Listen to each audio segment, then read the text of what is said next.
socialist or even communist solutions. In California, novelist Upton Sinclair ran for governor on a platform that called for workers, not bosses, to own and operate their factories. Communism was making inroads in the United States. The Great Depression convinced many people that capitalism did not work. Communism appeared to offer a solution. The Communist Party's support of workers and equal rights for African Americans made it seem like a modern and progressive movement in line with traditional American values.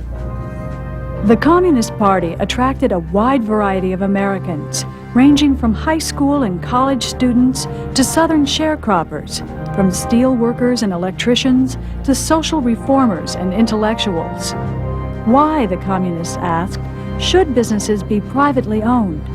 If workers owned industry, they said, it would serve the great whole rather than the greedy few. Franklin Roosevelt was moving to head off the grassroots challenges to his New Deal. He weighed in with a hefty new round of legislation, a second New Deal.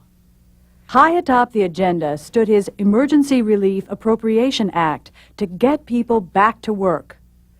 To calm the fears of senior citizens, Roosevelt introduced the Social Security Act, creating the nation's first federal old age insurance system. This Social Security measure gives at least some protection to 30 million of our citizens who will reap direct benefits through unemployment compensation, through old age pensions, and through increased services for the protection of children and the prevention of ill health. Social Security provided a measure of security for some 30 million Americans, but it did not cover many of the most needy, for among those excluded were domestic workers and farm workers, day laborers, and almost everyone who was underemployed. A second legislative initiative was the Revenue Act, or Wealth Tax Act, which was designed to increase taxes on the rich. And in an appeal to workers, Roosevelt supported the Wagner Act, which required companies to bargain with any union that its workers chose. No longer could a company fire an employee just for joining a union. For the first time, the federal government would protect the rights of workers. After passage of the Wagner Act, union membership grew from 3 million to 9 million in the 1930s. Using the new tactic of sit-down strikes, they won recognition from General Motors and other industrial giants. The fight to unionize industries was long and bloody. But by the end of the 1930s, the country's unions were stronger than ever before. Union members also voted for Franklin Roosevelt. With overwhelming labor support, Roosevelt was re-elected in a landslide in 1936. After Roosevelt's re-election, only the Supreme Court remained a thorn in Roosevelt's side. Earlier in 1936, it wiped out another jewel of the first New Deal, the Agricultural Adjustment Act. Now it threatened to strike down the second New Deal, too, especially the Social Security Act and the Wagner Act. So Franklin Roosevelt decided to strike first. In 1937, Roosevelt proposed a new federal law that would allow him to select up to 6 judges, increasing the size of the Supreme Court to 15. That way, he could ensure that a majority of justices would uphold his New Deal. But the plan backfired.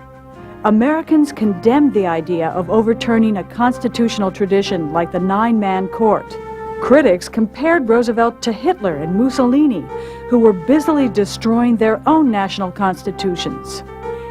Just as the court-packing controversy reached a crescendo, the United States plunged back into a deep recession.